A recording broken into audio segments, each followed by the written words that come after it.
घूमल जाई, जीजा जी से मिलल जाई ना कि भौजी हिसुआ नवादा मेला घूमल जाई, जीजा जी से मिलल जाई ना रे भौजी हिसुआ नवादा मेला घूमल जाई, जीजा जी से मिलल जाई ना।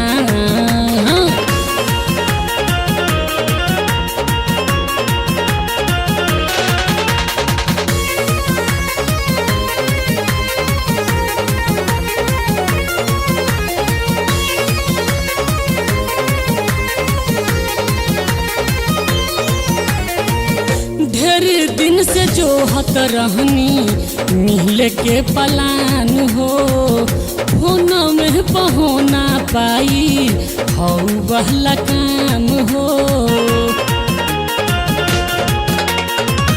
ढेर दिन से जोहत रहनी मिले के पलान हो, फोन में पहुना पाई हौ बहला काम हो।